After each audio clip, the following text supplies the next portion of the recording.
God, what a joy it is to start the day in God's Word.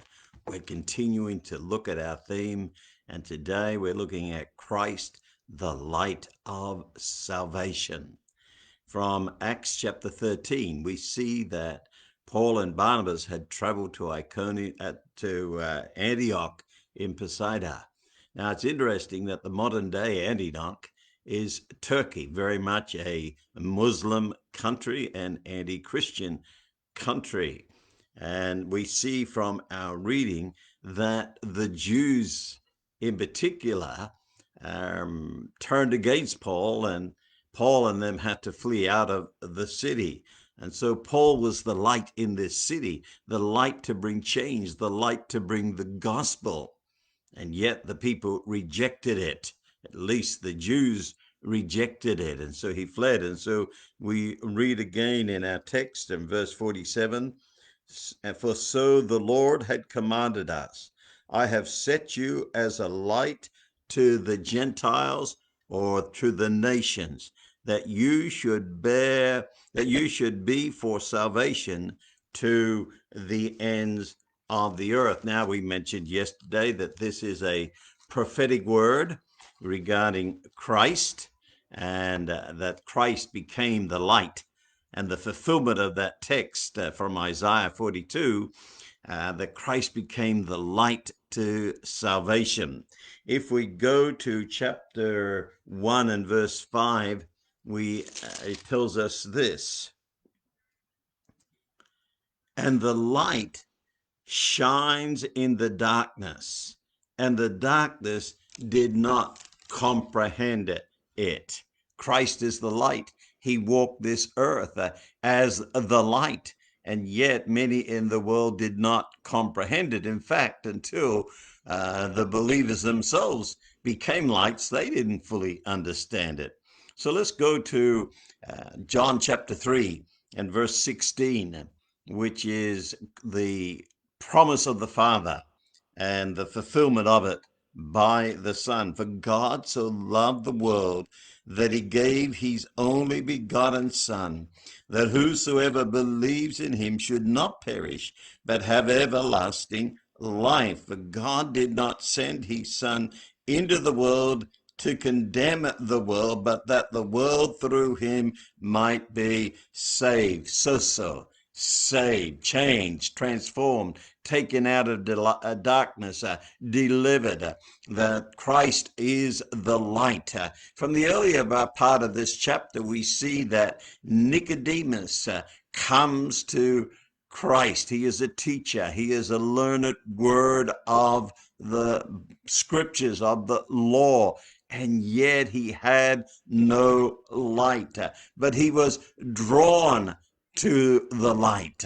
You see, he knew there was something special about Jesus Christ. He says, and there was a man of the Pharisees named Nicodemus, a ruler of the Jews. This man came to Jesus by night and said to him, Rabbi, we know that you are a teacher come from God, for no one can do these signs that you do unless God is with him, unless you are the light from heaven, God shining down upon this earth. We see it at the baptism of Christ. When he come up out of the waters, the heavens opened and there was a bright shining light, the presence of God coming down upon Jesus when he said, this is my beloved Son in whom I am well pleased. And so Jesus begins to question Nicodemus, and he tells him he must be born again. And Nicodemus, who had no light, couldn't understand it. But if we go across to chapter 19 and verse 39, we read a very interesting verse, for it says in verse 39 these words, and Nicodemus, this is after Christ had been taken down from the cross. Salvation had been fulfilled. And in verse 39, it says this, and Nicodemus, who at first came to Jesus by night, also came, bringing a mixture of myrrh and about 100 pounds. Then they, that is Joseph, who was with him, then they took the body of Jesus and bound it in strips of linen with spice, as was the custom of the Jews, is to bury. So here we see that through the conversation of John chapter 3, Nicodemus receives the light. He becomes light himself. His life is transformed. This is the work of Christ on Calvary. This is why Christ came, so that he could shine within the lives of people everywhere. In John chapter 8 and verse 12, it tells us this. Then Jesus spoke to them again, saying, I am the light of the world.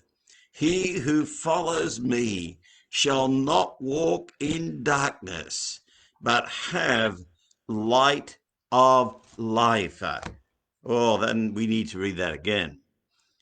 Then Jesus spoke to them again, saying, I am the light of the world. He who follows me shall not walk in darkness, but have the light of life.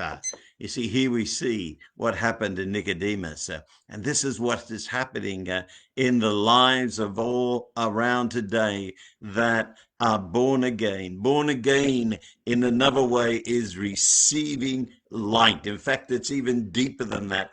It's becoming life. The moment you're born again, you become the light. And we'll look at this part tomorrow. But you become the radiant light, the ambassadors of Christ here on this earth. And so when Isaiah was prophesying in Isaiah 42 that you and I would, that Christ would come and be the light, it says, I, the Lord, have called you to demonstrate my righteousness. That's talking about Christ first, but then it's talking about us. I will take you by the hand and guide you.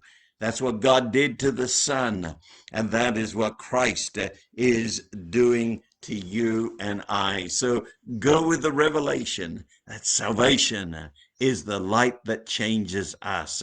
Now, I'm not I mean that Christ is the light that changes us. And so go forth today. If you've been changed, if you've been saved, if you've been set free, go forth knowing that you are the light now to this world. You are the ambassadors of Jesus Christ. Well, have a great day, and we'll see you again tomorrow.